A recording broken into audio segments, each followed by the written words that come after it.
Free fire গেমটা এমন একটা গেম যেটা যে একবার খেলছে সে বারবার খেলতে মনে চায়।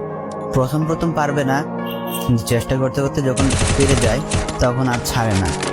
আর এই গেমটা যারা একবার খেলছে, যার মানে একবার জায়গা করে নিয়েছে, সে কখনোই গেমটা বলতে পারবে না। সে যদি একদিন 2 দিন 7 দিনও না খেলে, সে 7 দিন পর আবার থেকে এই গেমটার ভিতরে ঢুকবে। কারণ এই গেমটা কখনো কাউকে কষ্ট দেবে না। এই গেমটা সবসময় সবাইকে আনন্দ রাখে। এই গেমটাতে আমি অনেক সময় কাটাইছি, আর এটা আমি কখনো ভুলতে পারবো না। এই গেমটা আমার কাছে এমন একটা জিনিস যেটা কিনা আমি বলে বোঝাতে পারবো না। অ্যান্ড এই গেমটা শুধু আমার কাছে না, আমি মনে করি যে প্রত্যেকটা ফ্রি ফায়ার প্লেয়ারের কাছে অনেকটা ইমোশনাল টাইপের একটা গেম হয়ে গেছে। কারণ এই গেমটাতে বর্তমানে যে অবস্থা হচ্ছে, যে গেমে এমন আপডেট দিতেছে, আপডেট দেওয়ার কারণে পুরো গেমটাই চেঞ্জ হয়ে যাচ্ছে। আগে ফ্রি ফায়ার আর আগের মতো নেই।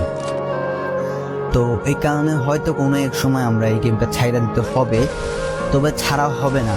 যদি ছাড়া হয় তাহলে শুধুমাত্র গেমটা ব্যান্ড হওয়ার পরে ছাড়া হবে। তো যদি পার্মানেন্টলি গেমটা ব্যান করে দেয়